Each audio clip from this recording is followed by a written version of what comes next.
after this. So welcome to day 7. For day 7, I have a PowerPoint presentation. So let's see. Oh, my PowerPoint today is very colorful. So word of warning. I really, really hope that none of my team sees today's colors and comments because wow. Let me know if you see the screen. Are you guys able to see my screen? I'm just going to see again if I need to be screen sharing. No, I don't think I shared it. Sorry. There, share screen. You should see my screen now. Please let me know if you see it.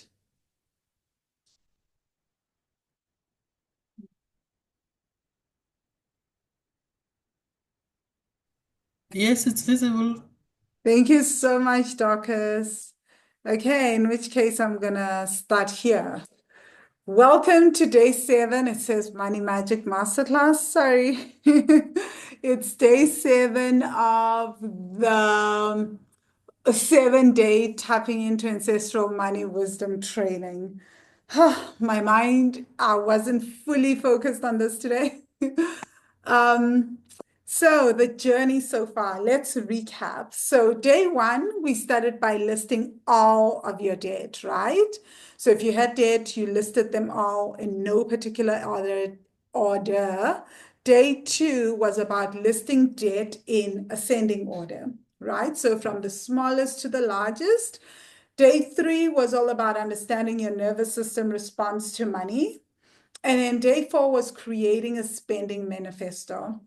Then from there, we started looking at extra streams of income based on our spending manifesto. We could see if we were going to have a deficit and how tight it was for us to make that money, right? And then day 6 was all about negotiating with creditors. Oh, and I'm so excited. I've got such a treat for you guys. I'm interviewing Tebogo in today's masterclass, and she's actually going to talk to us about negotiating with creditors and what she did yesterday and her process, which is really awesome. And day 2, we're going to be talking about committing to your plan, right? But let's talk about the emotional aspects because that's what the live classes have been about. The exercises, I can't sit there and help you with those, right? You guys already figured that out, that like I can't be next to you helping you call the creditors. But if you do the inner work, then you have the option, then you at least you have the tools to be able to do the practical stuff, right? So in day 1, we started to realize that actually there's a lot more to this listing your debt thing. It's not just that, oh, I've got my debt, I go and I collect all the statements and I go through my email and then I write it all down. There's so much to that in terms of emotions, why you haven't done it up until now, right? So then that's when we started looking at shame around debt. We started looking at overwhelm with debt. Then listing debt in ascending order, we had to look at interest rates. What is our interest rates on the debt and what is our monthly repayment? But then we also had to do the inner work around that. The self-judgment, looking at at how much debt we have, interest. We had to do some tapping on that, and it was a lot of just going even more. I mean, Fatima shared in day 2 that she was feeling very fidgety, right? Although she didn't quite use that word, but it's the same kind of same kind of idea where she was saying that she couldn't sit still after day 1's exercise. So then we had to go deeper into that. And Mizo was sharing in the live classes as well that she was feeling so much anger when she looks at some of the small debts and the small repayments and that they still not paid off. So we had to go deeper into that, right? Then day 3 understanding our nervous system response to money. We use the meditation, right, which helped us see how we respond at a physical level and an emotional level when it comes to money coming into our bank accounts. And so we started to do a lot of EFT tapping on safety and breath work on safety for day 3. Then day 4 was all about creating a spending manifesto, which was really what I've already shared before, which is we just look at our bank accounts.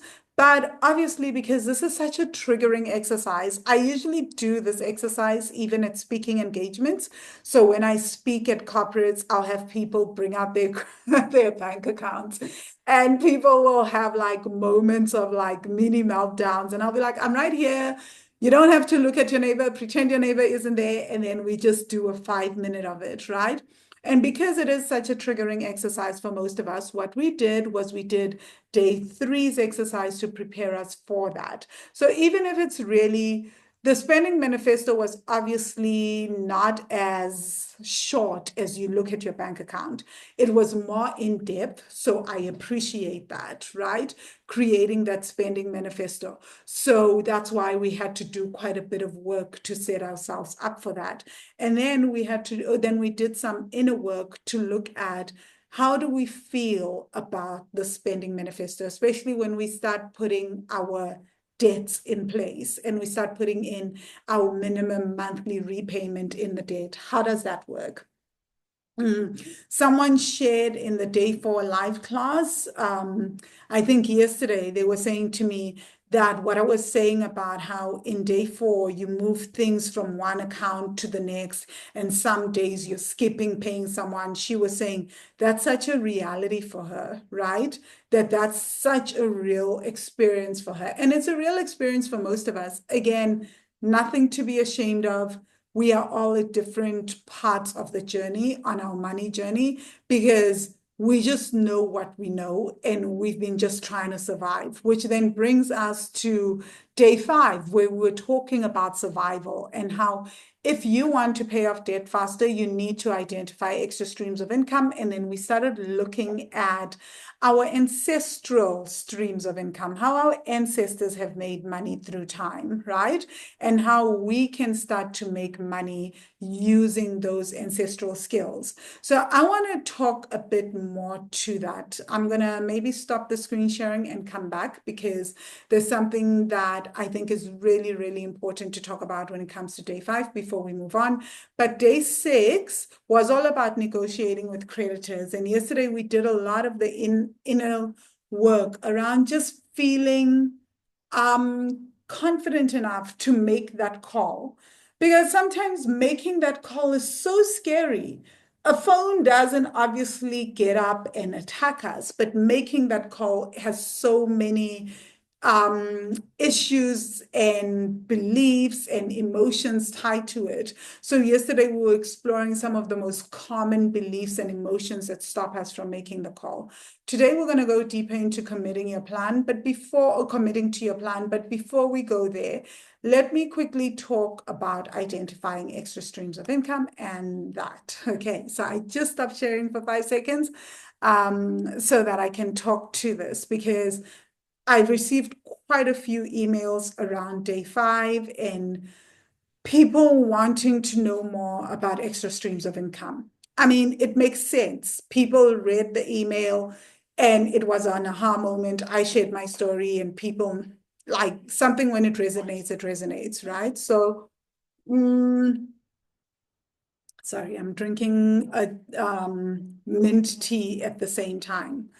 So, going back to day 5, 2 things. So firstly, it's around if I don't have a question that I get asked is, say, I'm an artist, I'm a freelancer, I'm a real estate agent. I don't have extra streams. I don't have a consistent stream of income. What do I do? It makes it hard for me to plan accordingly to pay off debt. And that's why I create debt, right? So this is basically the kind of questions that I've been receiving. Really, really good questions. So the first thing is to say, you need to figure out how to create a predictable stream of income. Yes, I know you're an artist. Yes, I know you're a real estate agent. So Fatima asked the real estate agent one, right? Other people emailed me about being a freelancer and being artist. So let me just give, because I think the easiest one, I want to say easiest, but maybe not, depending on where you are on your journey, right? For Fatima, when she said to me, I'm a real estate agent, I get paid when I sell a house, right? That's my main stream of income. So, how do I deal with this? So I said, okay, there's nothing that stops you from having two streams of income in real estate, right? You have to find something that is consistent as a consistent stream of income, even in real estate. How do other real estate agents do it? Well, there are real estate agents that become rental agents as well, right? Some of them will be like, I will sell a house on, and they'll be waiting for income to come in, the commission from selling houses, right? And then at the same time, you have that you get a commission from managing properties. So maybe you start to dive, how do I say, what's this? Uh, Sorry, I'm about a day from my period, so I think I have period brain as well, right? So if I'm losing words, this is what usually happens to me. Okay, so it's like how oh God, why am I blanking? This week is about blanking words. It's when you like when you have different streams of income. So instead of just relying on one stream of income in real estate, it starts with a D. I'm pretty sure of it, but I can't remember. Sorry, guys. Oh, wow. It's like when you start to explore other streams of income in the industry. So one way to do that, right? If you're in, say, real estate, you can start and move into managing rental properties. Do you see how then you're managing rental properties, you're making commission on a monthly basis on rental properties from managing those properties. Do you see how that is then an income stream that you can plan with?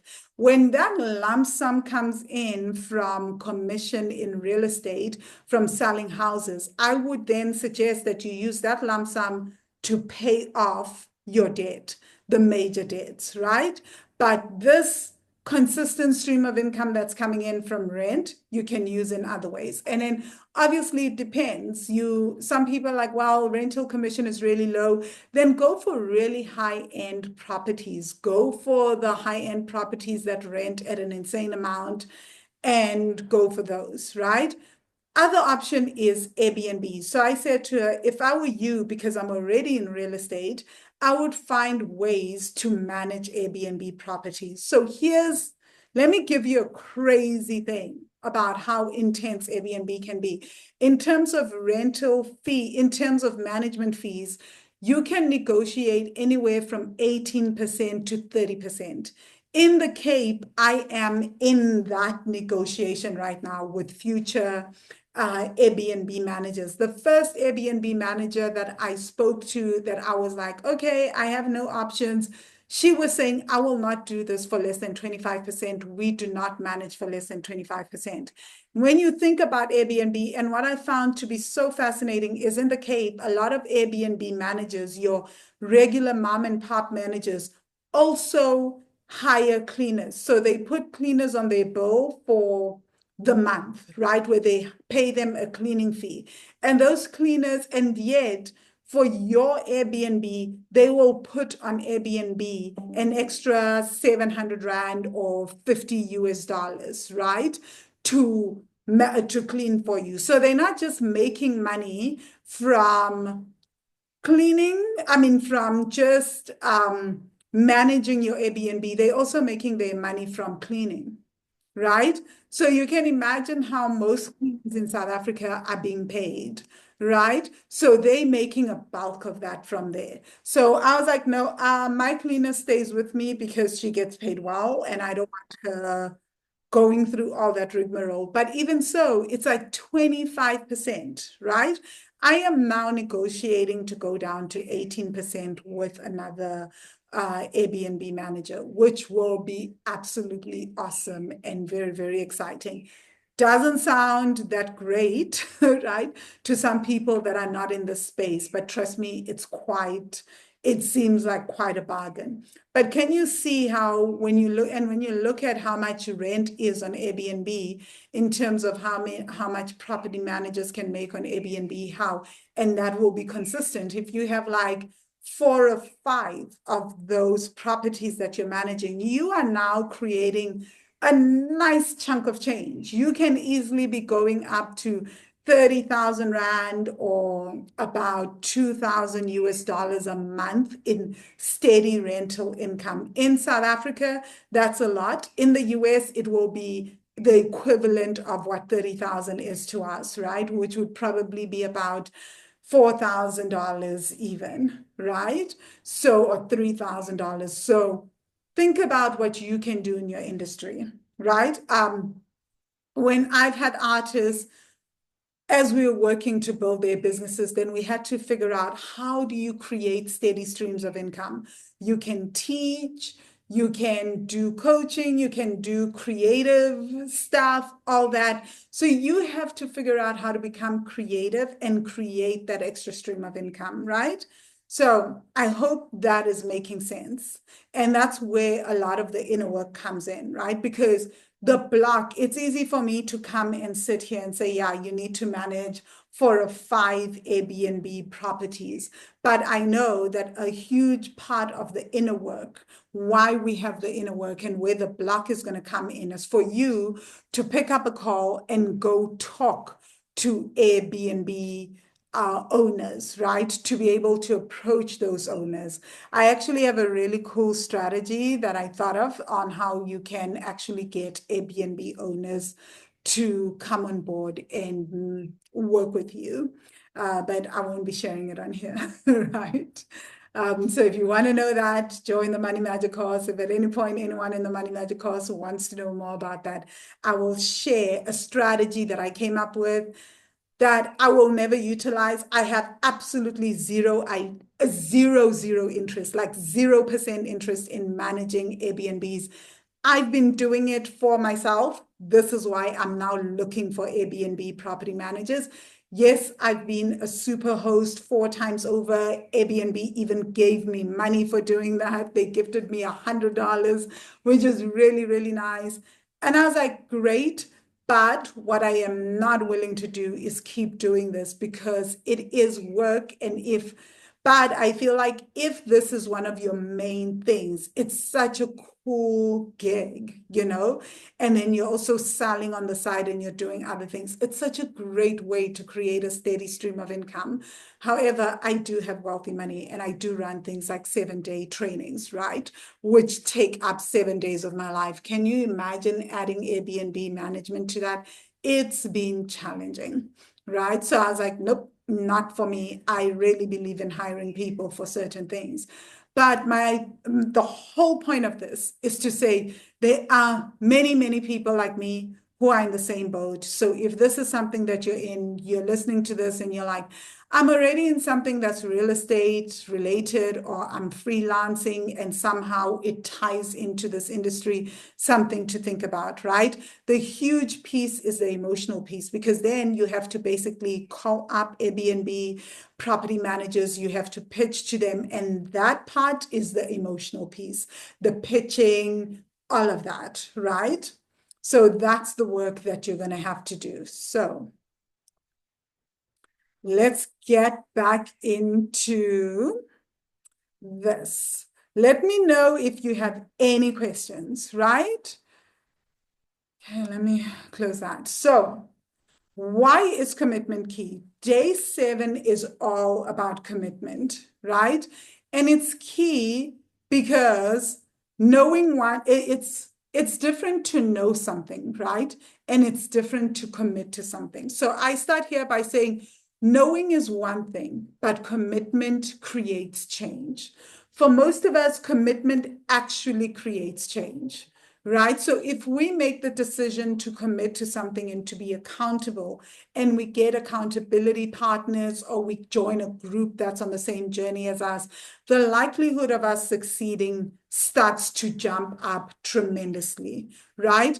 But of course, commitment comes with a lot of fears. There are fears of what if I fail?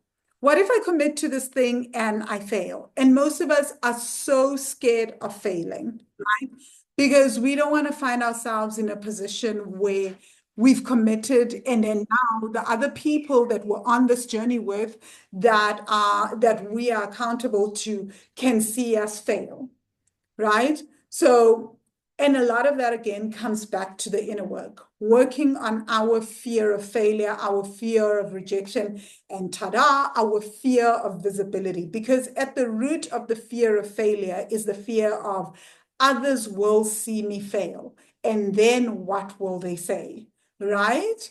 And also the other side of it also is if we grew up in households or the school system as we currently know it, where if you fail, you are penalized and it's seen as the worst thing, then we hold deep fear of failure because then failure is something that is so deeply traumatic to us. Because if you failed growing up, then and you were shouted at, screamed at, etc., all that led to you shrinking and making yourself so small, right?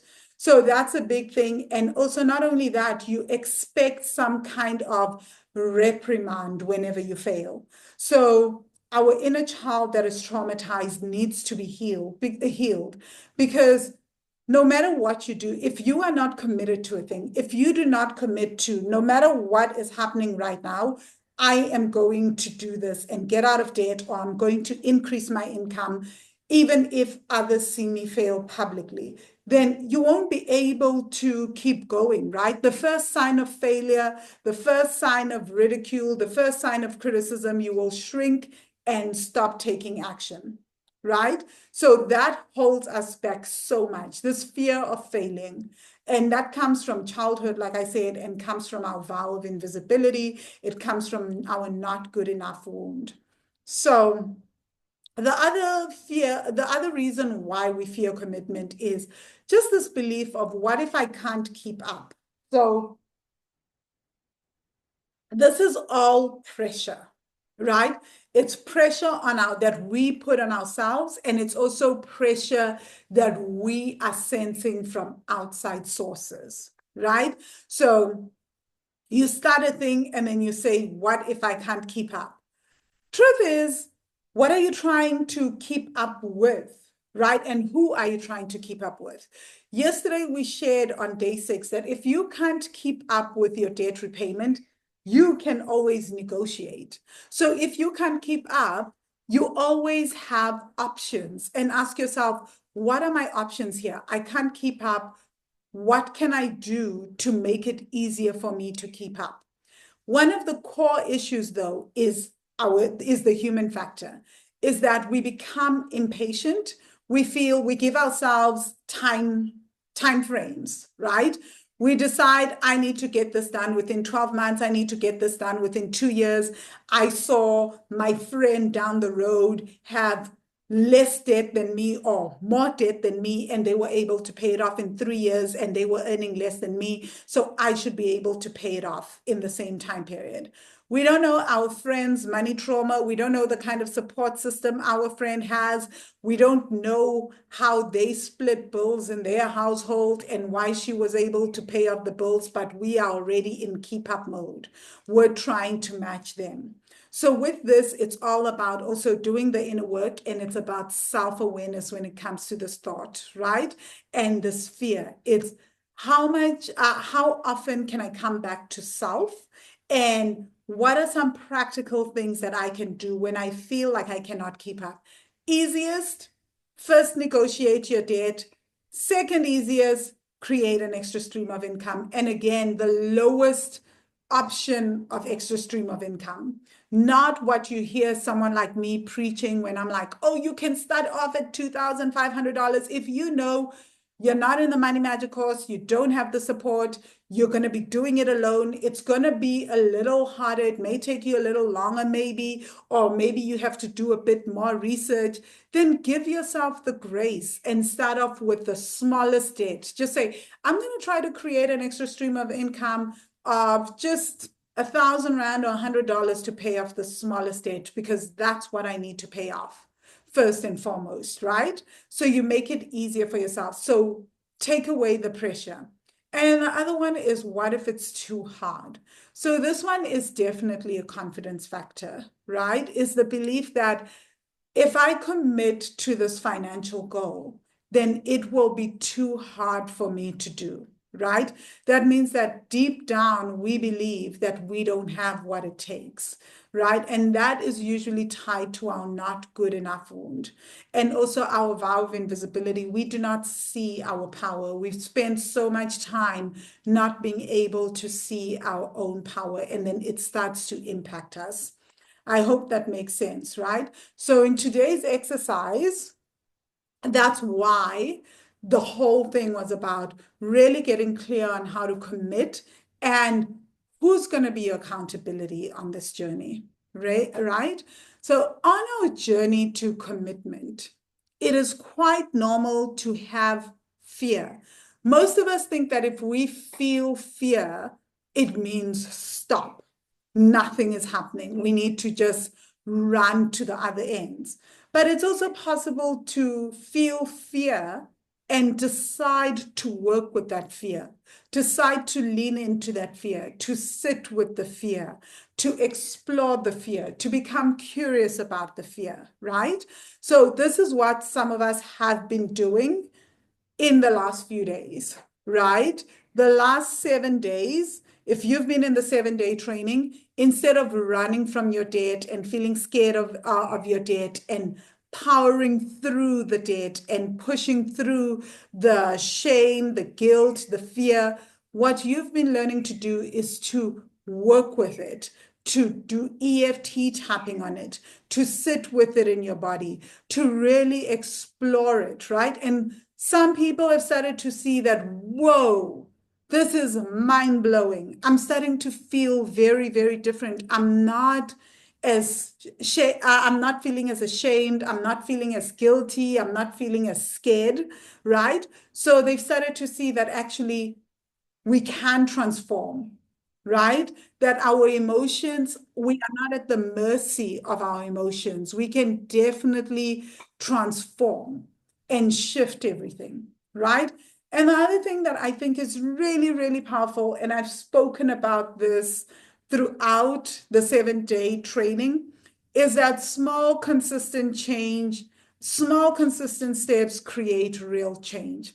The idea of having a strategy that you implement every day, slowly and consistently. So most of us, myself, I've shared about how like I used to be this person that if I have a goal, I want everything done yesterday. I don't want it just done tomorrow. I want it done yesterday. I want to be debt free within the next 24 hours. I wanted to pay off $60,000 in debt in 24 hours. So I would chant for 10 hours a day, nonstop. Imagine sitting in one position, chanting, hoping that somehow a miracle would happen, right? That somehow the divine would step in, and I would have those miracle money stories that people talk about where someone comes, gives me debt, and I'm able to pay off my debt all at once. And it just never happened. And I ended up being so, so angry with the divine, consistently angry with the divine, because wow, I'm chanting 10 hours. Do you not see my devotion? Do you not see my devotion, and do you not want to give me a miracle? Right? So still playing these mind games with divinity, right? And actually, until I started to realize, when I went on the journey, I realized that my inner change is the miracle, right? That I am also divinity, and I get to change from within and work in tandem with the larger divine, with the universe, right? So I needed to change. And I realized that I can do small, consistent changes. I can get the training to learn what I don't know, right? Before I started coaching, before I started on this journey, I did not know about money trauma, right? All I knew was that I was in panic mode around debt, right? And I was panicking and I could barely breathe, right? That I was feeling ashamed, that I couldn't get out of bed for almost 2 years because I thought everybody could see that I am in debt, right? So that's all I knew. But once I started on the journey, I started to learn what I didn't know. And I started to implement small, small steps.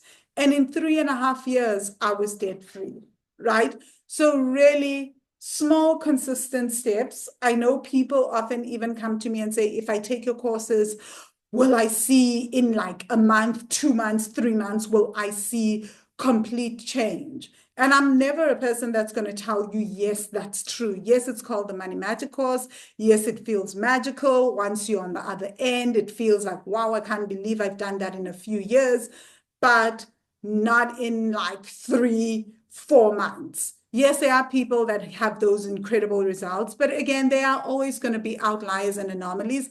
I'm not even that outlier and that anomaly, right? So just giving yourself time and betting on yourself. And I think betting on yourself is believing that what changes you are making and the steps that you are taking will bring about change, right? And having a strategy and sticking to it. And I think because of this want to get rich quick, get out of debt as fast as possible mindset, we are also not willing to do this in a group, in a tribe. We're not willing to be seen. We're not willing to be held accountable because, oh my God, what if I don't do it as fast as other people in the group? Again, you do not know their story, right? So, why do people, all that being said, why do we struggle with money change?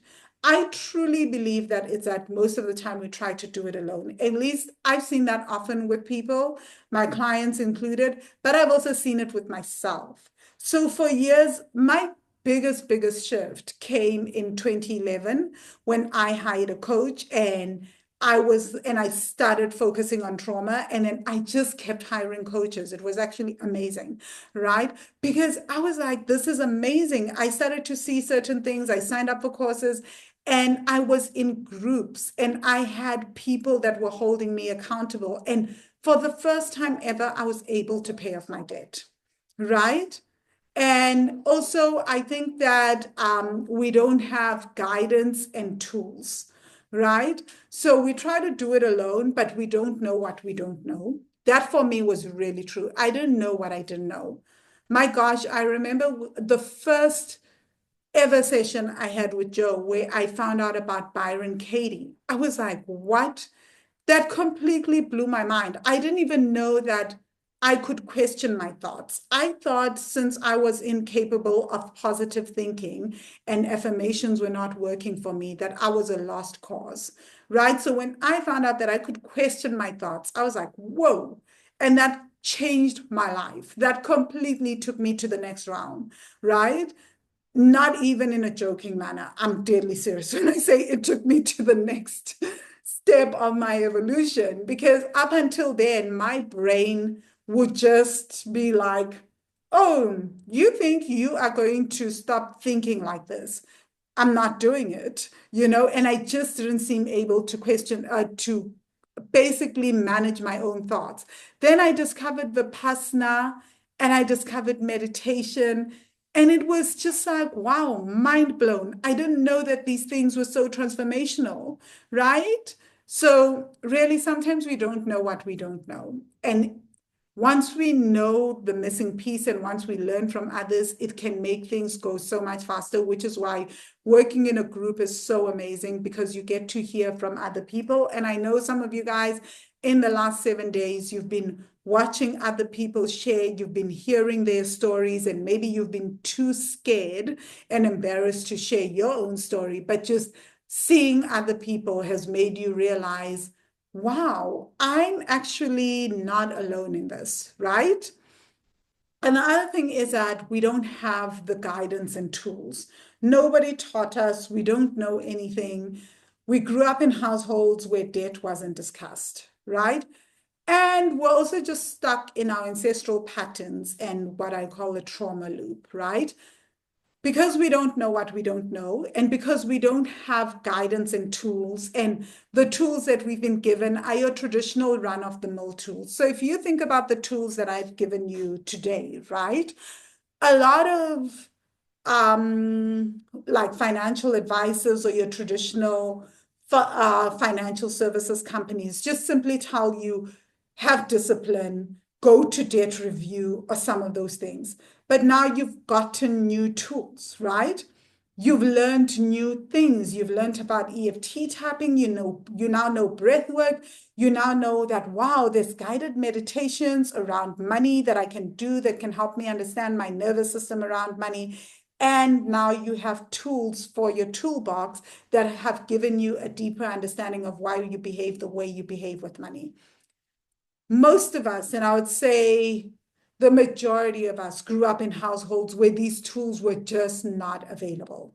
And a lot of the meditation, I definitely know that no one has day three's meditation because it's a wealthy money meditation that I created, right? So some of the tapping scripts you've never heard of. My tapping scripts are unique to me, right? So you're just like, you're also learning. You're like, wow, I'm just realizing some of these things, right? So it's also just, we don't know what we don't know. And then we're stuck in ancestral patterns that, again, tie back to the tools. Our parents could only give us the guidance that they knew and that they had. They gave us the guidance and the tools that they had. Most of our parents didn't know that you can negotiate for debt. I can promise you without a shadow of a doubt, my parents don't create debt, by the way. I was just this really special snowflake. Not really. I learned from my uncle right about creating debt. But my uncle also didn't know that you could go negotiate your debt and pay it off, right? So it just overwhelmed him. And he just got stuck in a trauma loop where he was constantly in flight mode around his debt. So we learned how our nervous system learned to behave with money in a particular manner. And it's in this constant loop. It's going through fight and flight. We pay off debt, we recreate debt. We pay off debt, we recreate debt, right? So once we start to heal our nervous system and regulate our nervous system and start to heal our ancestral money trauma, we can get out of the trauma loop, right? I truly believe that, oh, sorry, back.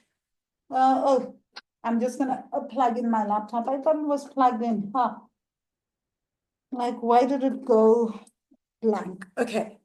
So there.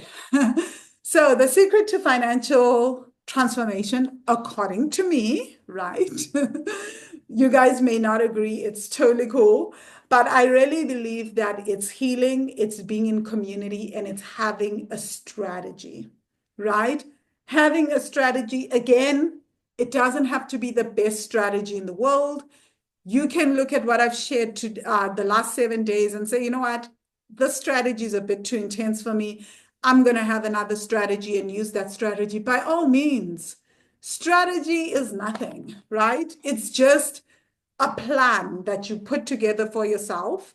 And every plan is going to be different based on your life. You know your life better than I do.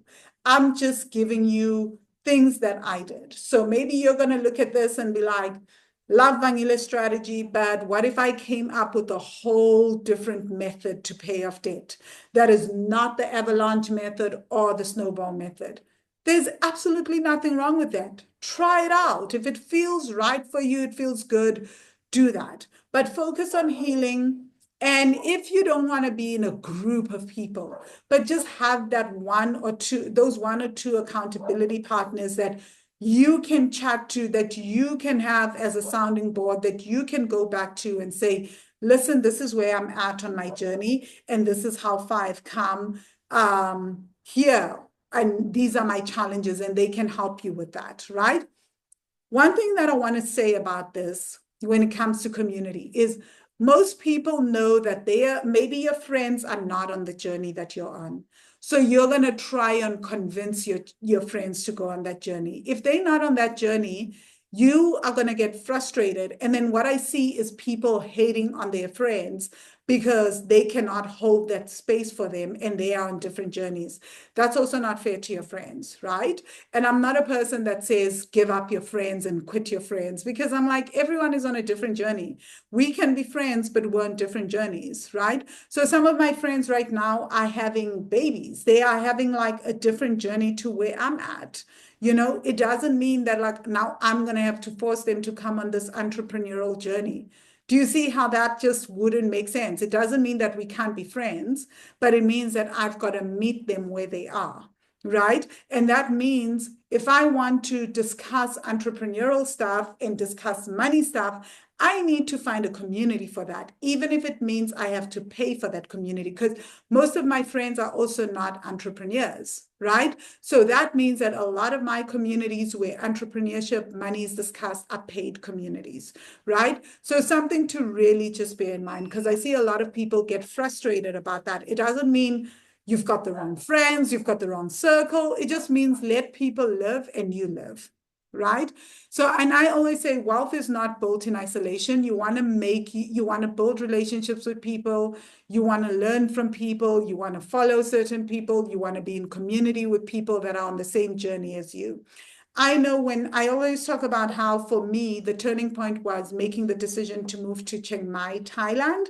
And I literally moved to Chiang Mai because I knew there was a community of digital nomads that were also entrepreneurs who would just focus on building their businesses, and how that was one of the best decisions I ever made, because I then connected with a community of other entrepreneurs, and they started to teach me things that I didn't even know were possible. And they taught me so much about building a business, and they also learned from me, right?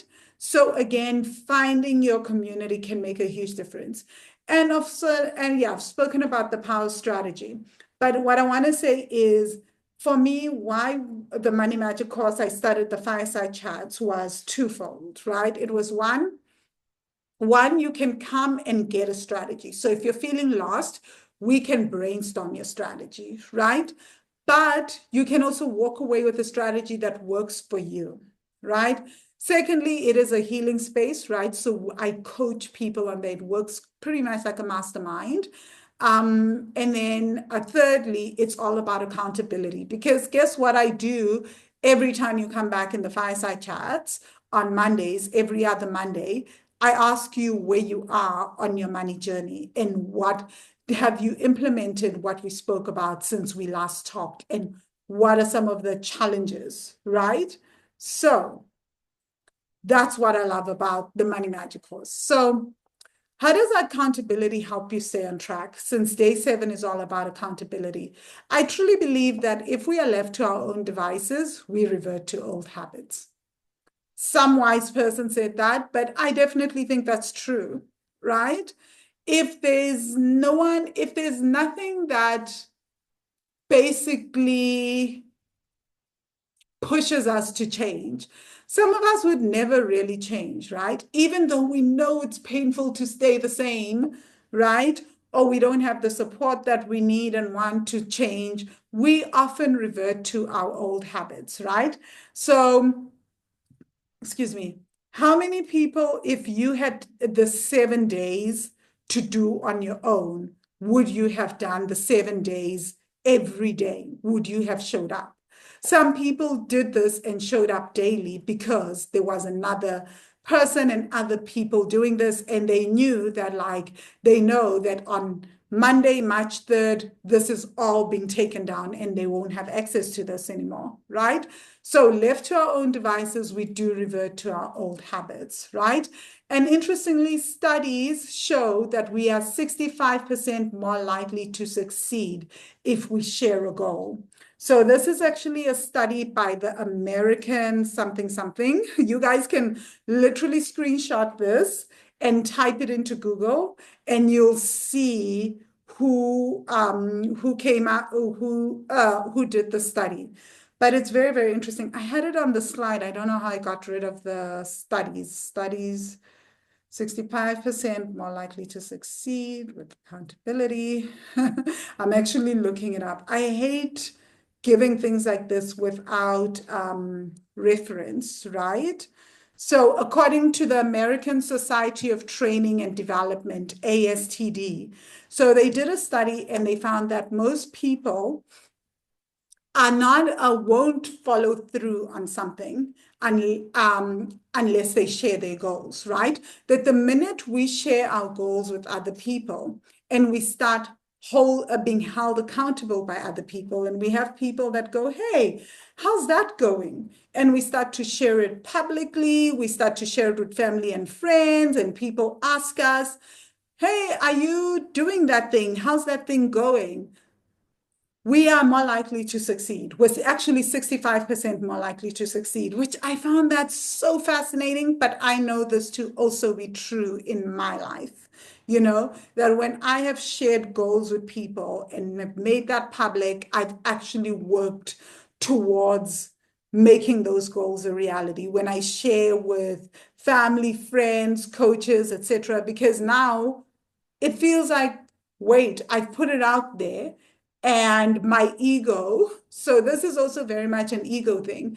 Our egos won't let us just flop. We actually want to live up to a particular image as humans. So yes, whilst ego is terrible, it's also good in other ways because it helps us work towards certain goals.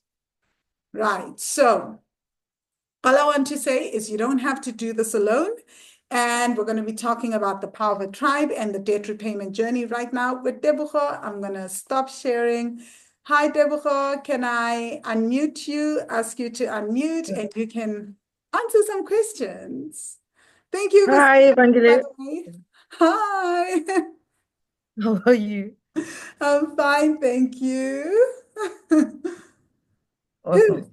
So, Tebogo, you have been in the Money Magic course. You signed up last year, and I thought, let me talk to you because, wow, I remember sometime last year you said you were coming, or was it earlier this year in January, where you were like, oh my gosh, I just come back from China.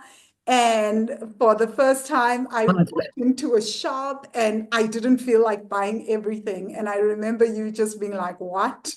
This is so new. That that's last year. When was I in China? October? It was a bit cold. Yeah, it was last year, October. Yeah. Yes. And so Yeah. that conversation in the fireside chats is what made me ask you to come and share here. So before we start, please share who you Okay. are, what you do, all that stuff. Oh, God, I do so many things, but maybe for the purpose of this group that's relevant is that I'm a beekeeper. And but I'm also a researcher and I work at UCT in business development. So I've got like a couple of streams of things that I do. Mm, And I started beekeeping when I was doing my PhD. Right. And I also actually got into debt because of the PhD. And for the first time, I think yesterday or yeah, Saturday today. Yesterday after the I think between just before the chat and during the chat, I was like, I've got no shame about my debt because I realized I actually took it to actually get a degree and to go on. That was the only way I was gonna get the PhD because the only way I could do it was full time. I yeah. had a financial plan that didn't work, and I think I was ashamed for a long time thinking, flip, it's and for Black people doing a PhD, it's not real. It's like go get a job or go do something real. Who goes around Mm, getting a PhD? It's a luxury you have no right to get. So I think I had a lot of shame around that. So I finished that in 2023, and then I got a job last year. But then I was working at repaying this debt and sorting out a lot of things in my life. But then during my PhD, when my plans didn't work out, mm, I was open to whatever that's going to make me money. And I started beekeeping, which I realized I enjoy, and I started a beekeeping brand. And I remember thinking, I'm sticking with this no matter what. Like, I'm not pivoting, I'm not dropping this business. I'm a beekeeper, even if like I'll stick with it until it works, until I get the principles right. Because it's almost like when you don't have your blueprint right, the business doesn't work. Because And I remember I even had a conversation with somebody who's like, oh, I always envy people who have a product, who know what they want to do, who've got a clarity.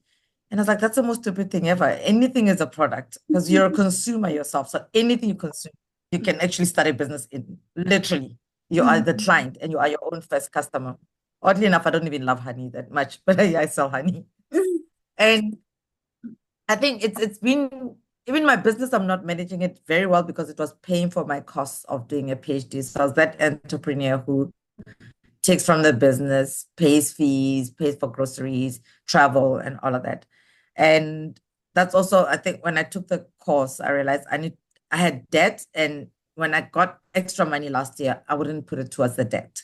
So I knew something was broken. And I think even with the beekeeping, I keep putting money in it, but I'm not consistent at the return on that investment. And I thought I need to fix this. So that's how then I'd seen your course. Oh, you came up in a book club with Dr. Roche. And I was like, I trust him. So I was like, this, I know he's solid. So he wouldn't invite somebody who's flaky to the thing. But oddly enough, we've had people that would come to a book club and talk about money when you just hit the spot because I understand epigenetics. And I was like, I don't even know what's wrong with my epigenetics, but something in my DNA is not. And if that's what it means, I need to figure it out. So I kept on thinking I need to join this course, but obviously it's not that cheap, but it's the best money I'm spending right now. And I remember saying you're like, yeah, this is how much it is. I'm like, in rands, you're like, no, dollars. I had so much respect for you. I respect. I was like, I want to be this person that is very comfortable charging in dollars and being very comfortable with like, yeah, this is the price and that's it. And I don't believe in like patching together like YouTube talks and that coach and that coach and that coach. It's like, you know what, aggregate everything, pay one person, pay good coaching because if good coaching is not cheap. So I knew that I wanted to sign up. And I think when we signed up and we had a chat about who I am, I also realized I've done everything. I was like at the top of my game in my family with what everybody else is doing. Like the doctors in my family, and there's like the first doctor, the first entrepreneur, the first lawyer, the first this, and I was like the first of everything. But then I wasn't the first billionaire, or I'm not the first multimillionaire. And I'm thinking that's the only thing I'm not, but I've ticked all the boxes. So clearly something is not right with money. And also what is my shame and what's going on. But I did the work without thinking about, I think it's also trusting that what you were saying will get me to, it's like I'm signing up to this, I'm sticking with it, and it's gonna get me to where I want to be. And I started doing that. Then I went to China. I hadn't been to China in like 4 years, and I lived there for like 10 years. In China, shopping is a hobby. You wake up and say, what are we doing? Let's go shop. And I walked into a shop, 3 days I couldn't buy it. I just like, I don't want anything. Like, I'm okay. I've got all the clothes I need. I've got all the shoes. I've got everything that I need. And I think through the meditations and manifestation and everything, I also learned to relax, because I'd ask for something and I'd have a conversation with the divine and like, I want this and it will come. And I also learned to sort of not think literally about something because I'm like, I wanted a car, right? And I manifested a car. Yeah. And I got money and it went straight. Actually, the money came through while I was still in China. I didn't even expect it. I got an SMS. They're like, oh, there's money in your account. I'm like, oh, nice. And I thought, I asked God for a car. This money must go towards the car. And I remember thinking, I had that conversation around September, I think after I signed up and started doing the meditation. And I let it go. So it's almost like the nervous system is like karma. And there's a sense of trust that, you know what, you're in this process, you're in this tribe. And I've also done another course, the life book, and I realized that when you're in a group like this and you start telling people what you want, and you mentioned in the last conversation that you think about your students, right? And you're like, I wonder how Tebogo is doing. I hope she's doing well. So it's like people send you good vibes, and other people's energy manifests because they're thinking about you. And I know that this tribe, honestly, I think you basically helping me with empowering my manifestation. So you learn, my nervous system is calmer. I don't stress about how am I going to do it. I don't wake up at night thinking, oh my God, what am I going to do? Have I failed? What have I not? So sort of it sort of gave me confidence that, this can happen. But then this year I also realized I need to get rid of my debt. and my debt isn't that big that I shouldn't be paying it. So I was doing like the minimal possible and doing this in that, God, bring me money. One day there's gonna be like a lotto and I'll pay off this money. And there's one chat that we had, and that immediately I went to my Capitec account. The nice thing about Capitec, you can set up multiple accounts, and you're like, make a decision around when you're going to actually get rid of this debt. And I was like, in 6 months, my smaller, it's an old credit card debt. I'm going to get rid of it, in 6 months. And at the back of my mind, I was like, with manifestation and being in this thing and doing the EFT is also so powerful. I didn't know. I feel stupid for not doing it for 20 years. I've known about it, but I was like, it's woo-hoo, it doesn't really work. But I started doing it with you. And I also like when I'm in any situation, I'll just like, and sort of say one statement to calm myself down. And so it's been like a multiple thing. So I'm all over the place because I'm also scatterbrained a little bit. We're getting the gist. It's almost like we'll get a fireside and I'll act on it. I think that's also something that I'm very good at, is if I attend a class, immediately I'm like, what can I do immediately to get on it? If I spend an hour later, I sort of forget. So immediately after the fireside, I get on it. If I listen to a podcast, I started listening to podcasts with people that you interviewed from like your first podcast that became like my morning thing. And I'll take notes, say this person could do this, I can do it. If it's possible for them, it's possible for me. And I'll sometimes, people have nuggets of advice of like, oh, I did this. And I'm like, okay, let me go try that. So in one of the firesides, when you talk about that, immediately I set up like 4 accounts in my Capitec, and I set up a recurring, to make it easy, recurring repayments into those accounts. And one of them was to clear my debt. And I remember thinking, I need to sit down and find out what's the interest on my credit card versus the interest on this fixed account. And I should compare. So if I want to clear my debt in 3 months, I should put it in that account. And what it did for me is also seeing that money in my Capitec account gives me a sense of security that I'm not broke, I don't have money, but I can't access it because it's in a 7-day call account or it's in a 30-day call account. And I think sometimes that's what we fear, that if I take everything that I have and pay back the debt, I'm going to have nothing. So it's better to just pay as little as possible. But it also blocks you from having more because you're just prolonging this relationship with your data that you're constantly having the small leaks of. And I think debt is like, it's almost like someone who's like, debt can be like a sin if you're not leveraging it, if you're not using it to make money. And it just felt like a negative element in my, it feels like a negative thing that's weighing on you. It doesn't feel good, So, and then one of the firesides you talked about pricing. I didn't attend that, but I listened to it later. And we were talking about Airbnb and how people underprice themselves. And out of nowhere, I got a consulting gig. And then we're doing the pricing thing. And somebody added me on, like the company wanted to pay me 1/10 of whatever. And I called other people that were consulting and it's like, how much did you charge?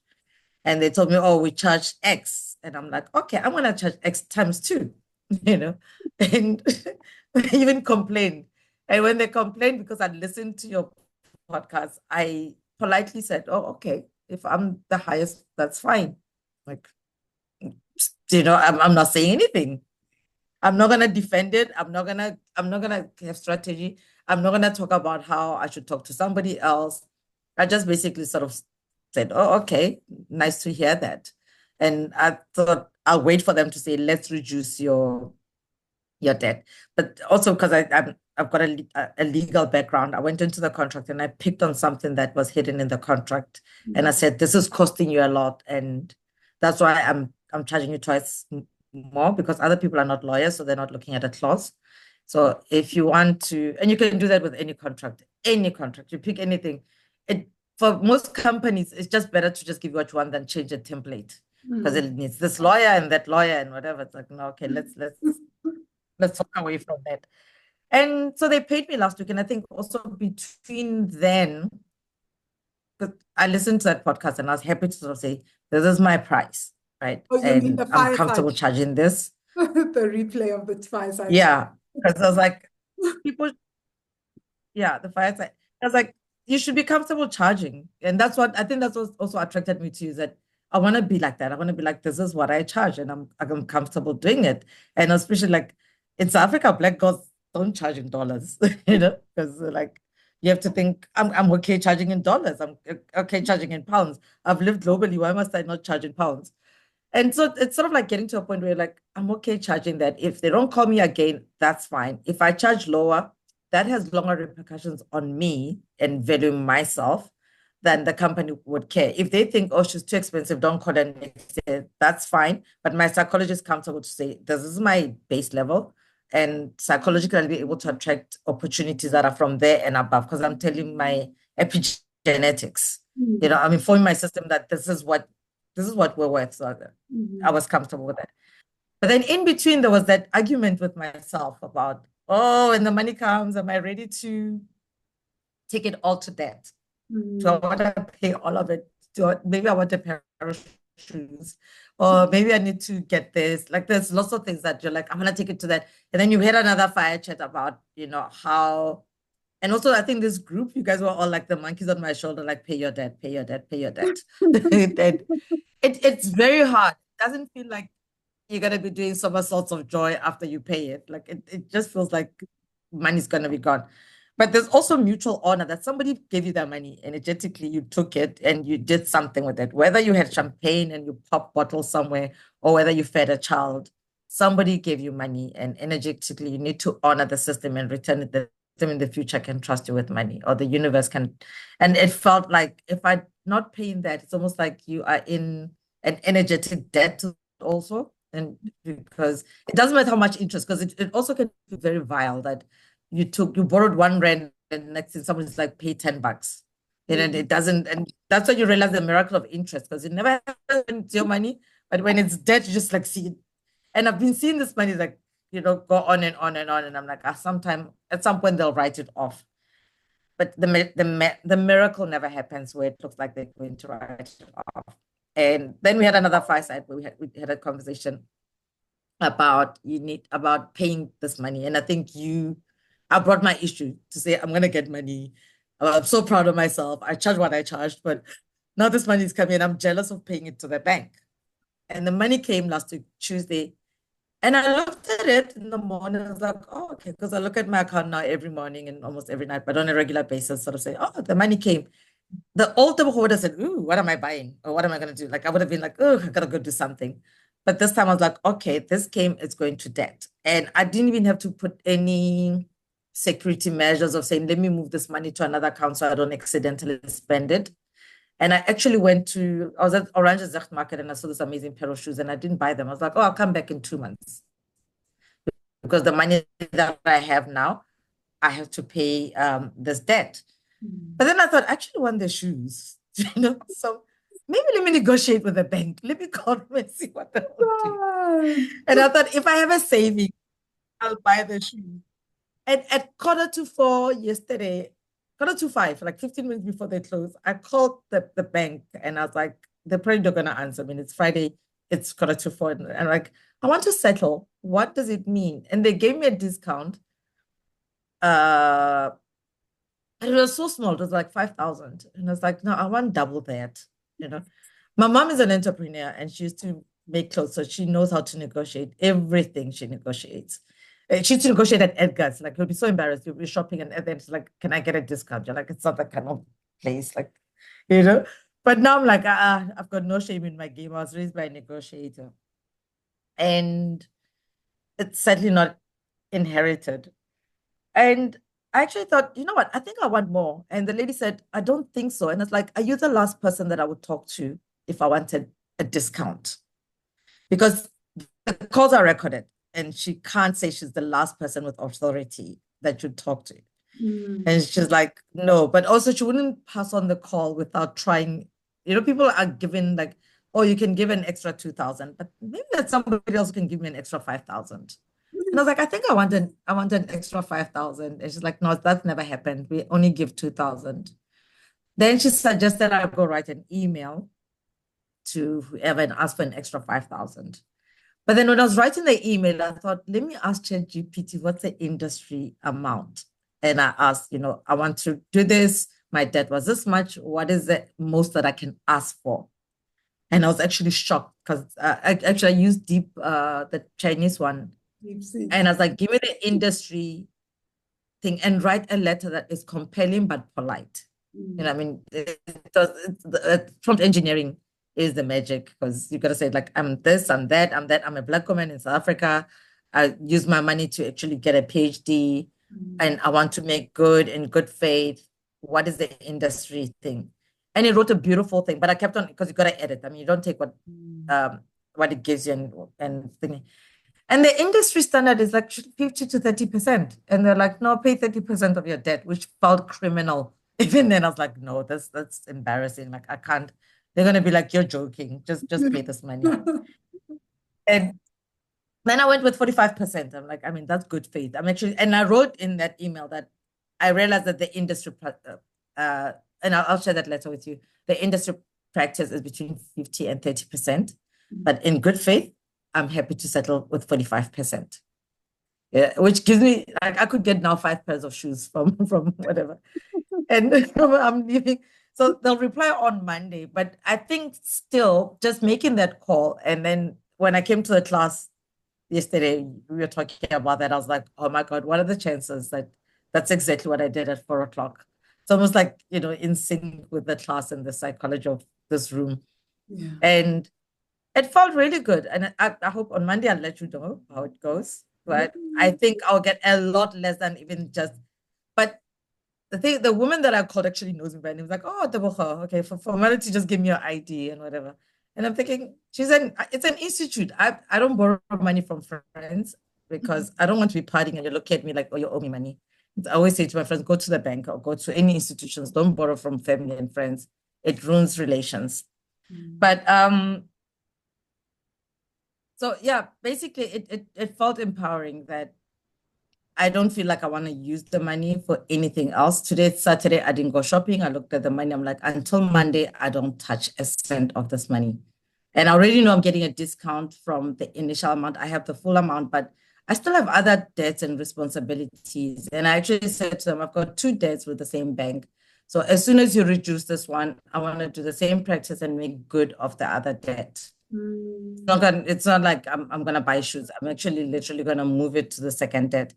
And now I actually have to plan around that and think, okay, how do I clear this? And I like what you said, don't put yourself under pressure. So I'm thinking, if I take this and over the next, what is feasible? If I pay 1,000 rands, what is feasible? But also what I'm doing is I'm going to continue paying in my savings, in my Capitec, because I have this in that I'm on a contract or on a month that I'm not doing well. I've got it's almost like a virtual account that's a 30-day call account that I will pay on months that my business is not doing well. So I'll consistently pay because of it gives you a better credit record. And you never think, what if I can't pay? So it's almost like putting aside 6 months of money to consistently pay that debt. Because once you've paid your debt, you can do business better. All your money is your money, it's your equity. And I think then the next challenge that I would like to work on is how do I not recreate that? And I think you had the tapping thing to sort of say, I've seen my mom do it over and over again. Like she'll be in debt, out of debt, we're rich, debt, out of debt, we're rich, debt, and the trauma that you go through during that debt is not nice. It's unpleasant. So my next work is sort of say, okay, when I'm out of debt, how do I not get back there? Remember how we spoke about the fact. Yeah. So basically, in the coaching session that we had, and also in the fireside chat, we talked about working on vows of loyalty for that. But I have one more question, yes, right? So that we wrap up. I will be interviewing Tebogo in a Money Magic podcast. This is too juicy. We need to go deeper, right? She's awesome, as you guys can see. Fatima has already said that you're quite awesome, right? Me was getting inspiration in the chat. But Tebogo, so what would you say to someone who's like, well, this sounds like you were already in debt. Why would you sign up for this course? And do you think that you would have gotten as far as fast without the course and without the support? Ironically, I pay more per month for this. If I paid the debt, I'll be out of debt already if I didn't sign up for the course. And that was like, that is like, the paradox of it, right? That I chose to do coaching instead of taking that money and putting it that. The funny thing is that I didn't have the will to do that, the will to pay off that debt. Like I just did not see the wisdom to it. It's also like it's almost like a spiritual thing, and it's like there's something in your DNA that just refuses to do the most rational thing.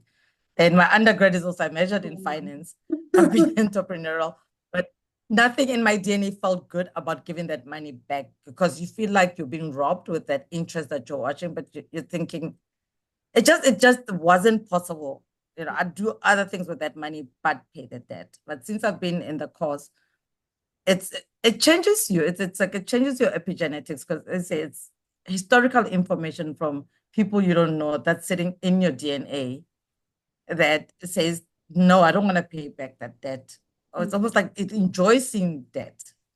Yeah, It just it's feels just so familiar to your nervous system. That's why you would go and shop when you land in China. It's not that, it's like the things we do, irrational things. I always say it's almost like when you know you're supposed to date the good guy, but as a woman, you choose the bad guy. the You guy. see the good guy and you're like, he's nice. He doesn't come with drama. There's no baby mama drama. There's no toxicity. But when you're in the presence of the good guy, he is so boring. He bores you Yeah. out of your wits. You don't want him. You know at your core, and you can say it, but taking that action and changing it is different because it feels familiar. The bad guy feels familiar, right? So it's very Yeah. similar with money. So a lot of people will say, and I've seen it over the years, what you're saying, a lot of people will say, well, the course costs too much and I'm going to pay off the debt and do everything myself because what I would pay for the course, I'll do something else with it anyway, right? And yet they wonder why, like a year later, 2 years later, they haven't actually done that. Because a lot of it is you're trying to use willpower, but there's really, it's not, it feels like witchcraft, but it really isn't. It's like there's something better that I can do with my money. It's the good guy, bad guy dating thing. It's like, I know people have bewitched me to go for those kind of guys, kind of vibe. Exactly. And I think something that I did this year, I unsubscribed to everything that I had. Like I had the silo gym membership. It just ended, and I was like, I'm not renewing that. I'll walk on the mountain, walk on the beach. I anything and everything that I could unsubscribe from, I did that. I'm like, okay, I need to be more intentional about what I subscribe to. But the plan is whatever is left from my monthly debt repayment, I will start subscribing to things that I mean, I want to invest in myself, but this is like a major investment in myself. And I'm like, okay, let me do this, invest in myself. And once it's paid off, you're part of this community. You're part of the good blueprint. You've got Vangelos wishing you well all the time. And by the way, guys, you also, I mean, I had the B business and I didn't know like if I should start with A, B, or C. And we had like this amazing conversation where you're like, let's start with this.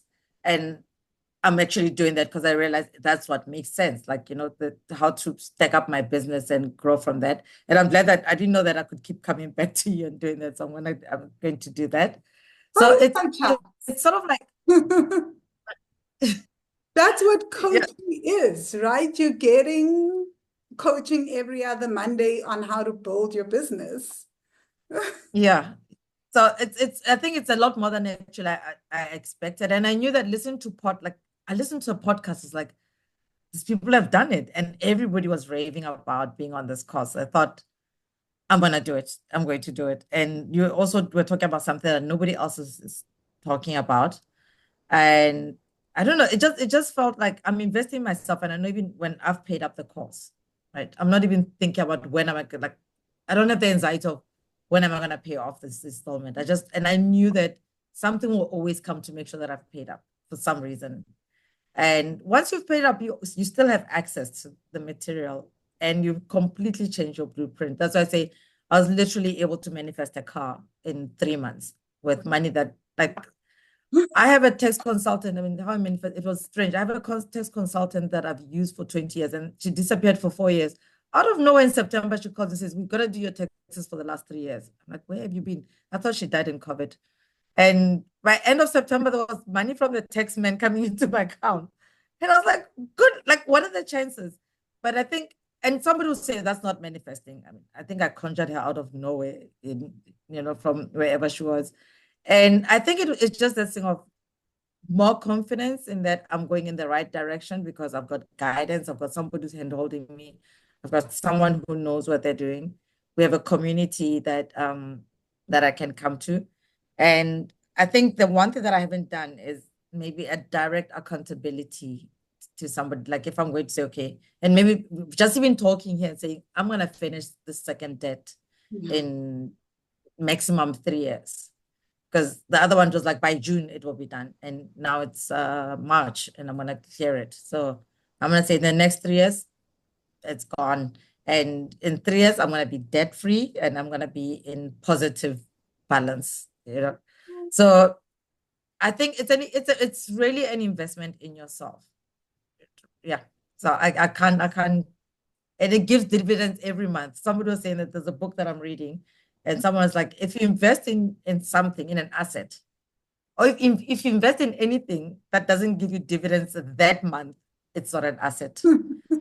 If it's gonna give it in 10 years, it's a liability. So I think this is what this is. You invest in yourself, and that month you start getting dividends. Oh, thank you so much, Tebogo. I want to say that some people it does take 3 months. I know I do the work and I go from pillar to post, and then some amazing things happen. So yeah, I think 1 to 3 months is when usually people start to be like, wow. But we are all different, right? I want to put that caveat that we are all different. Different. I Your think you start purging. When you start purging, you start seeing, you start crying, you start facing, you start having the difficult conversations that you can't have with other people. And that is precious for me to be able to sort of say, this is my issue. Like I've got debt. And you're thinking, I'm scared that other people I might not want to have that conversation, but you already have that safe space. And I Yeah. think that in the first month, or just even listening, navigating through and finding out what works, finding your blueprint, Yes. because as you say, your course is not linear. Find your blueprint after the conversation with you and sort of say, okay, I'm going to do this, that. That already for me was dividends. I've got a game plan that I cannot Mm. put together by myself, and knowing that it will win or not. Like I'm doing guesswork. If I put a budget and think it'll work, it hasn't worked for a lot of us. So just in the first month, being able to have a conversation, you say, start here, and having a game plan. That was a win. That was a dividend in the first month. Definitely. And I just want to say, you say you don't have accountability partners, but the Fireside Chat is an accountability partner. And I am your accountability partner in the Fireside Chat. That's why I keep asking you, how far are you with ABCD in the beekeeping business?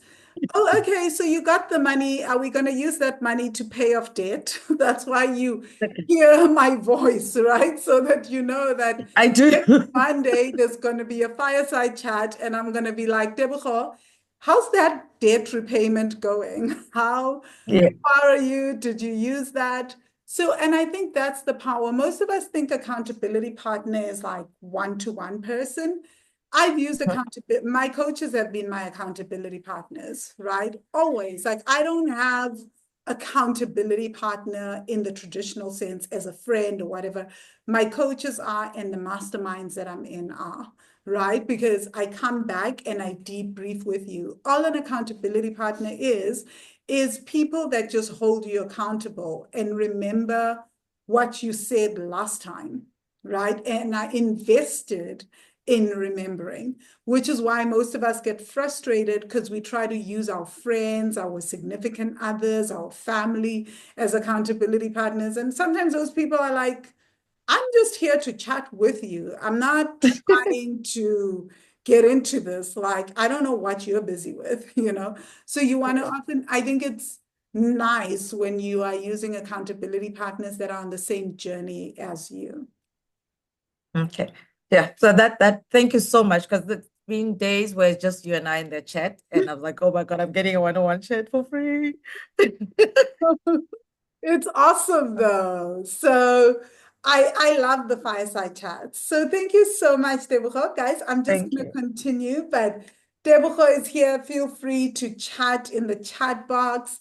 She's very inspiring. I'm going to make sure she gets on the Money Magic podcast so you guys can start following her journey, reaching out to her, and also a Black woman in the beekeeping business. I am also learning, but luckily the tenets of entrepreneurship are the tenets of entrepreneurship, and I've been able to help on that journey. But wow, it's so exciting to have a Black woman in beekeeping and to work with her on that. It's wild. So thank you so much, Deborah. Thank you. Thank you. Okay, Thank you guys, very much. going back to screen sharing. There we go. Just a few more minutes, stick with me. So let me quickly share about the healing in community, right? The fireside chats in the Money Magic course, because I'm going to be telling you guys more about the Money Magic course. So we meet twice a month, right? In how we hold each other accountable. Twice a month, it's live group coaching on the first and the last Monday of every month. So at 7 p.m. South African time, 12 p.m. Eastern Standard Time, we are joined by people on 3 different continents. They show up often. I say often 3 different continents. So Europe, the US, and African continent, South Africa, right? And they come, they share their stuff. And my mind just has a way of remembering where everyone is on the journey and when last I spoke to people where they were on their journey, and then we support each other, right? So people get support, they get coaching, they get insights from others walking this journey, right? And they also get insights from me. So people come with different financial questions and issues, and as Tebogo said, you leave there with an action plan. So yes, we do EFT tapping, we do breath work, but we also do the practical stuff, right? So if you're working on paying off debt, I'm asking practical debt stuff. If you're working on saving more, I'm asking practical saving stuff. If you're working on building a business, we are working on building a business. So many people are actually learning from each other in the fireside chats because you're able to see if you're building a business and then I suggest something to Tebogo. Often people will say, oh, you just answered my question with that person, with the issue that I'm dealing with, right? And this is my issue, but I think this is how I'm going to approach it based on the response that the other person got, right? So the power of walking in community and working in community with others, right? So it's all really about breaking generational money cycles, again, because these are conversations we didn't have at the dinner table growing up, right? So I want you to imagine the Money Magic course as a space where you can ask questions. It is a course. I talk about the fireside chat. I am going to give you the back end of the course, and then you'll start to understand why the fireside chats and coaching with me and even with Numisa becomes valuable, right? So imagine a space where you can ask questions, get feedback, and you grow together. There's a tribe, there's accountability, you're getting wisdom from different people, and there's motivation, right? Because you've got people that are invested in your journey. So I know that most of you know the cost of doing it alone, right? So the real cost of doing it alone is that sometimes you don't have a lot of guidance. It's stressful, you're making mistakes, and you're also missing opportunities. I know many people are like, I'll try to get this on YouTube. So you're collecting all that data, but think about how much time you spend doing that. And sometimes you're doing inner work around trauma that probably is not even related to the core issues of what you are dealing with right now. So that's also time, right? You're also literally wasting time doing that. And at the same time, you're missing opportunities, right? So it doesn't seem you like, oh, well, I'm saving money at least. That's what we were speaking about with Tebogo right now, right? And yes, I'm saving money at least. But at the same time, it's like how much time is being given as you're going from pillar to post and trying to do it on your own versus how much time you would save and how that time can be used to implement opportunities. Like how Tebogo is like, I asked a question around the beekeeping business. this is what came up for me. And the very next day, I started implementing, right? As opposed to I spent months, I made mistakes, I tried to figure it out, and then there was this other thing, or you know how much to charge.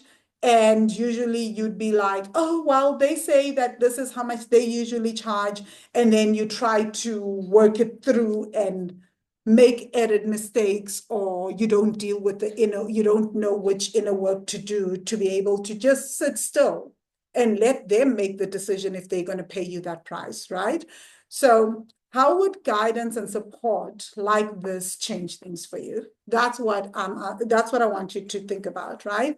So the Money Magic course has the key tenet of the Money Magic course of all my work is always about healing ancestral money trauma. Even the 7 days that we've been working on, yes, you guys saw we did very, very practical exercises, and we do that in the Money Magic course as well, right? It's very, very practical stuff.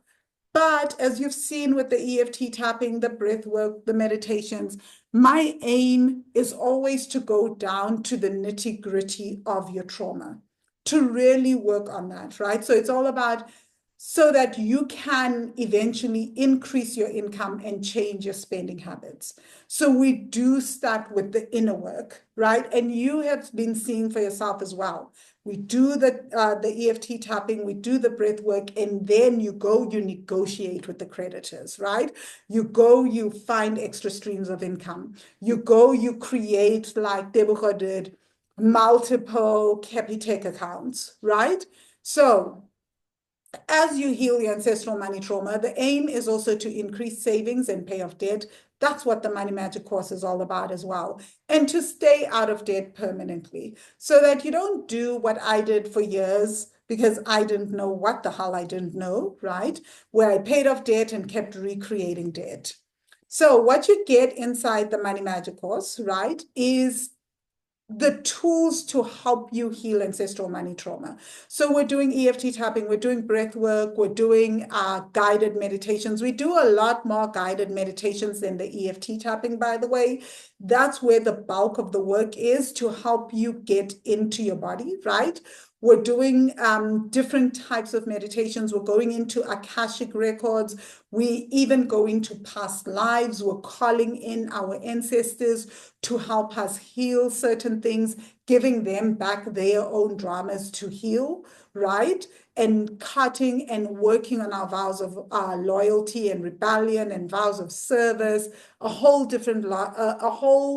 bunch of vows, right?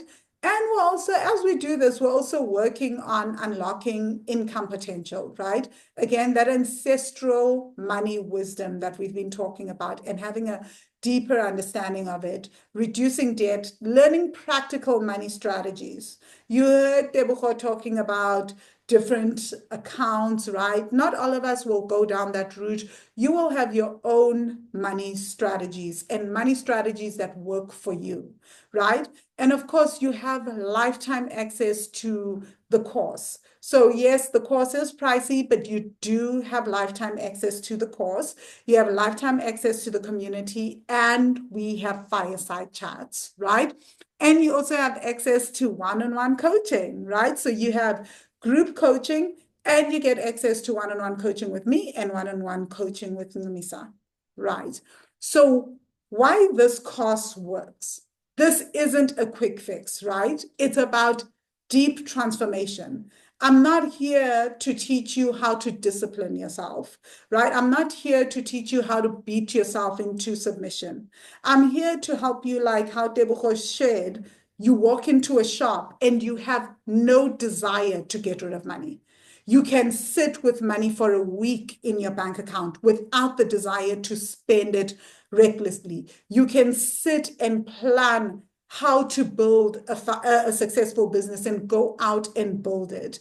It is about changing at the deepest levels. It's not about having quick fixes. So this is not one of those things where I'm going to tell you, oh my gosh, in the next 6 months, you're going to have a miracle. This is for you if you are here and committed to changing your lineage, right? If this is what you're here to do, you're like, I want to understand myself. I want to change my behavior at the core, and in doing so, change my children's behavior, my children's children behavior, and change the lineage at the deepest core, and I'm willing to do the work to do that, then this course really is for you, right? You will love it, you will enjoy it, and you will see the shifts. As Tebogo is here, you guys can see she's relaxed, she's chilled. She is also not talking about, I am going to be debt-free in like 3 months, right? She's very practical and saying, I'm going to take 3 years to transform this.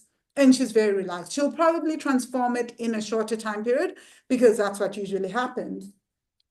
And that's what usually happens with a lot of the money magic students. But what I'm saying is that you are here to do deep work. This is what this course is about. And it will give you equally deep benefits, right? And the beauty of it is you get lifetime access. So once you've finished paying for the course, whatever the price is, even if it goes up, you will never have to pay anything extra. Mizo and Fatima are here. They are my witnesses. They got the course at like a steal years ago when I was starting out. They have never had to pay more for this course. They've got lifetime access to fireside chats, to me, to everything, right? So it means that you can revisit the content as you grow. You can show up for fireside chats as and when you want.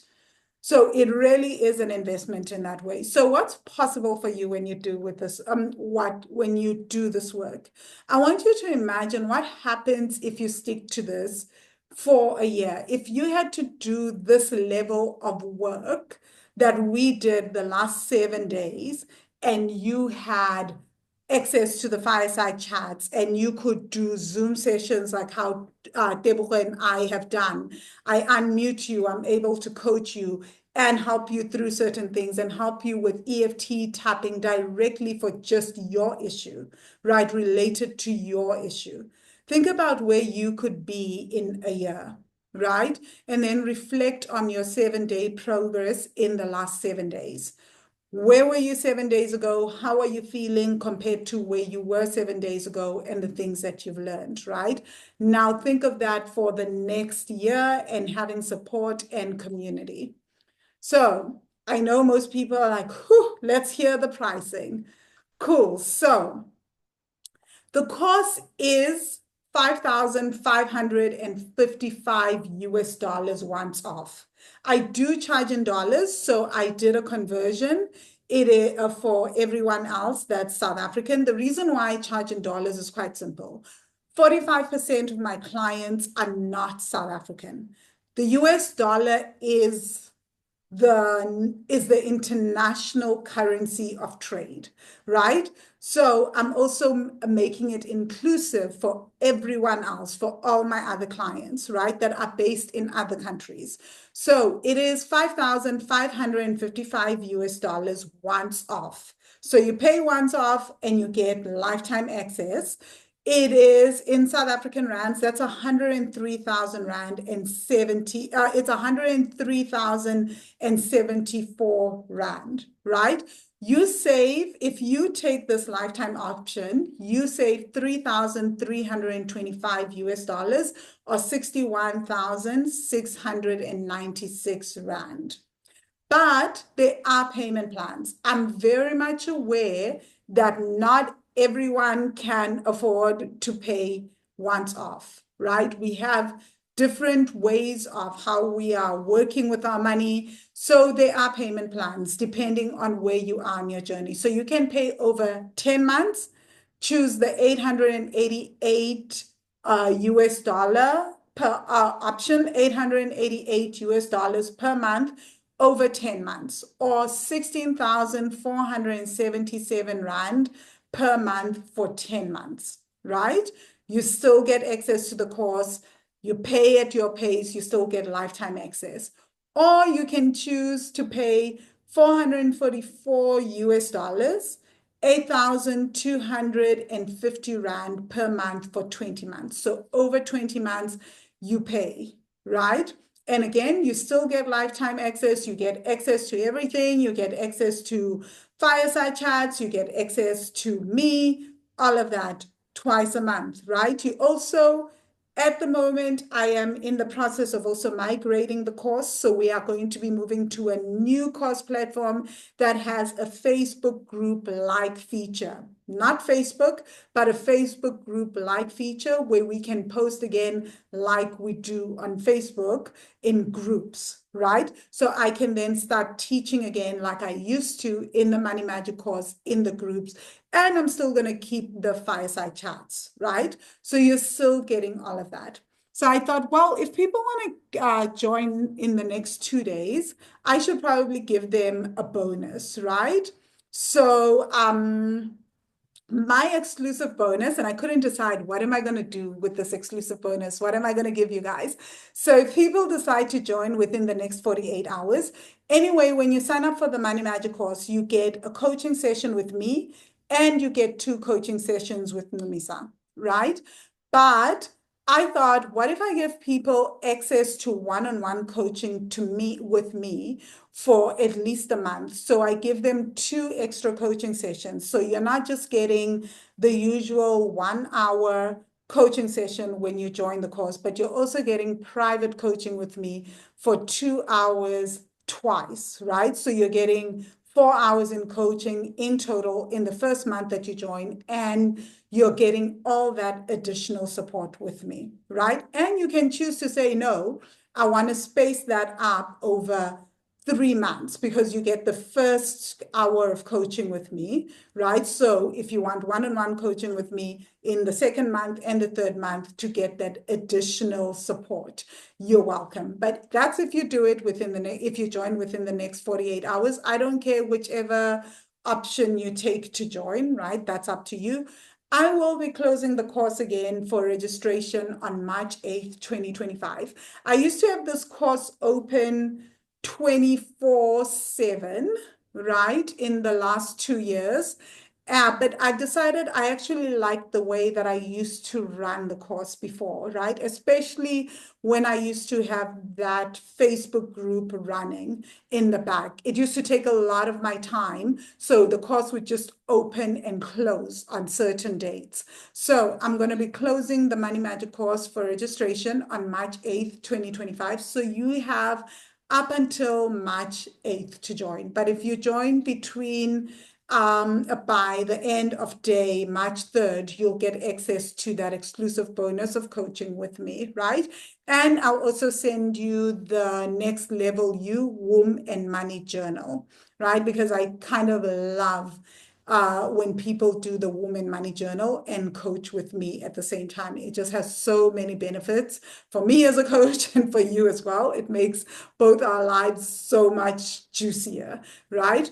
So I will be going back to opening and closing the course at different times of the year like I used to, because if I want to go back to teaching at the level that I was teaching before, it is going to take up my time, and running the course in the back end as it's open isn't always the greatest, right? So how do you join the tribe and join the course? Here's the link. You'll also get the link in your in your email this evening, right? So I'll show you the behind the scenes so you get a clue of what the course is like, right? So you click on this link, the Money Magic, here on wealthy-money.com/money magic. To make things easier, I already have this open. Please tell me if you see the new screen. Does anyone see the new screen of the Money Magic course? Fatima, you say I Yes, speak. we do. You do? Okay, fantastic. Fatima, you said you got the course at a steal. You did, and you pick on my brains at the oddest hours. You certainly do. I always make time for my clients, you guys, because you guys have invested in this, right? You've invested in me, you've invested in this. You want to shift, you want to grow. So obviously, I'm always going to make myself available to you, right? So here's what you'll get. When you land on that link, you click on that link, you're going to land on the website, right? Just click on here, join the Creating Money Magic course, and voila, you've got options. Sorry, I'm not sure why it doesn't have the full pricing option. I'll fix that. By the time you guys get the replay, there will be the option for $5,555. I must have deleted it when I was working on this earlier, right? So just choose whatever option works for you. Just say 10 payments, 20 payments. So you click on there, you click on here. So depending on whatever you click on, let's say you click on there, you just click on enroll now, right? And then it will take you to this website, to the back end. And voila, right? So this is my old payment method. So you put everything in there, you put your address and you click buy now, and you should instantly be given access to the course. And when you log in, you'll see the course here, and you can click on start lesson. And this is what happens in the back end. So this is what the course looks like. So there's a reason why this course is lifetime access, right? I'm going to scroll through this course for you guys to see. It is long. There's a reason why you also have coaching with Ngumisa and myself. This course was never designed to be done from lesson 0 all the way down. So do you see how many lessons are in this course? A lot of them have meditations, they have online classes, everything, but you will never, this course is not designed for you to do and finish. It's designed for you so that you do it, and wherever you are on your journey around money, you can come back to the course, you can come back to the fireside chats, and then I will refer you to certain things.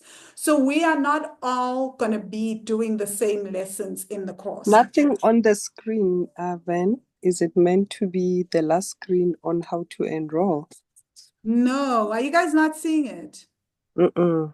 Okay, wait. We're seeing the last screen that says Stop how to share. enroll. Sorry. guys. Okay, let me do something.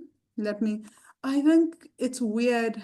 I thought you guys were seeing, wait. Here, let me go back. Sorry, one last time. Give me an opportunity, guys. We're gonna get this one right.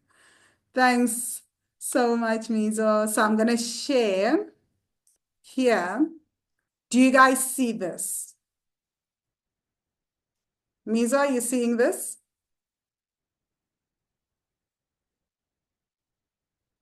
Silence. No, yes, no. Yes, I'm seeing, yeah, Money Magic podcast. Money Magic course, I hope you mean. Course. Money Yeah. Magic course. Okay, fantastic. Yeah. So guys, thank you so much, Mizo. So click here, join the Money Magic course, right? There you go. So you'll be able to choose the payment option. You click on enroll now. And voila, right? You're able to add your payment methods, you're able to add your address, you click on buy now. As soon as you click buy now, you should be able to see this. Oh, wait, sorry. What? Where was I? Do you guys see the curriculum now? The Money Magic course instructions. We saw it and then you moved to the Create Money Magic page. Okay, do you see the course instructions? No, I think you need to click No. on stop lesson. Okay, stop share. You know, this is very, very fascinating. I think that when I change windows, it doesn't continue the sharing. I think maybe it's a way that like it stops you from sharing things by mistake, like sharing sensitive information or something. Do you guys see the Money Magic course instructions? Yeah, now Yes. I see Okay, the fabulous. cover create. There's the curriculum. Cool. Nice. So guys, this is the curriculum, right?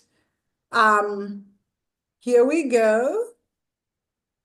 You should be, I just wanted to show you guys how long this course is. So there's a reason why the course is lifetime access. Like I said, it is very long. You will log in and most people just think, what the hell? So that's why one of the first things when you log in, I ask you to have a session with me.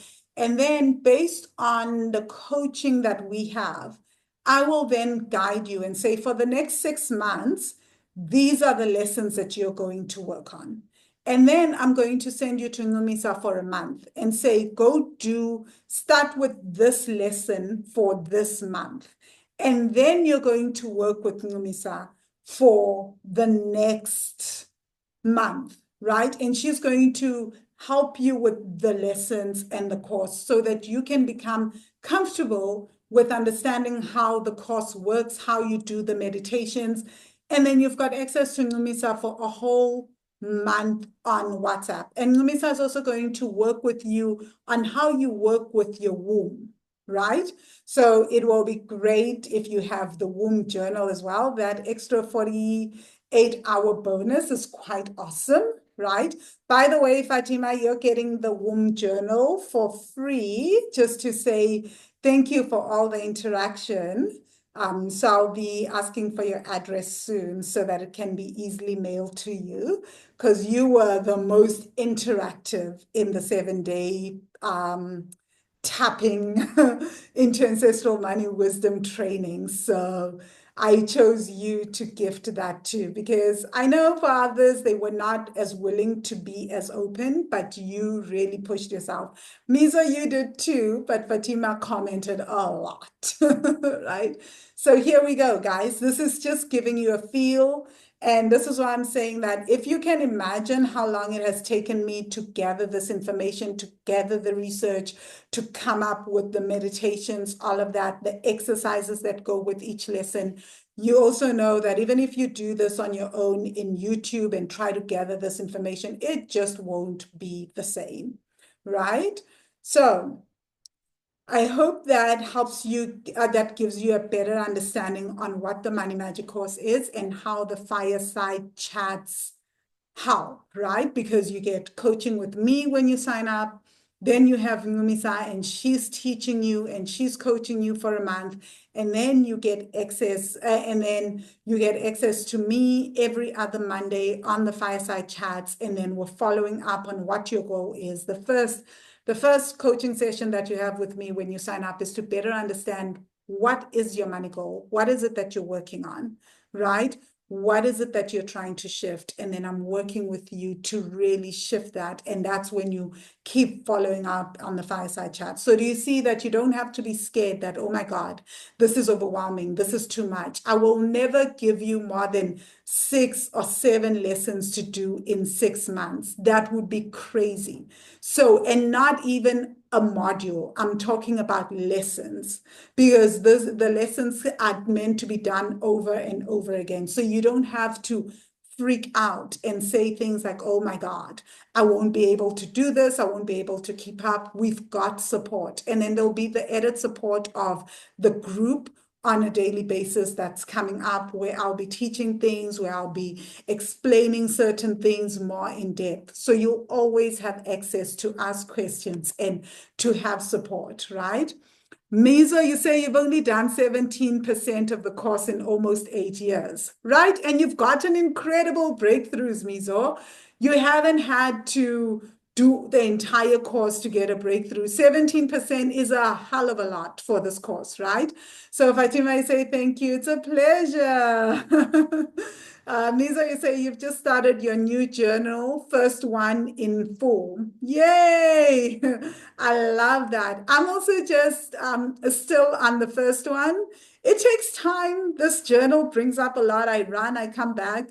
It's awesome though. I'm really committing to it more and more. Funny enough, my journal lives on the side of my bed. So yeah, before we end the session, I'm just going to end with a quote that the decision you make today will shape your financial future. So our financial futures are shaped by the decisions we make today, right? So whatever you decide is going to impact your future. And with that, I'm going to open up the floor to questions. Ask any questions about anything, and then we'll close off today's session. Wow, it's been so intense. Thank you so much, guys. But I'm so glad. Like, I've thoroughly enjoyed the 7-day training. Feel free to unmute yourself, ask any questions if you have any.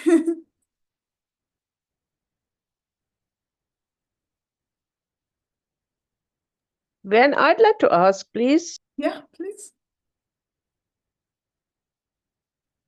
Fatima, you muted yourself.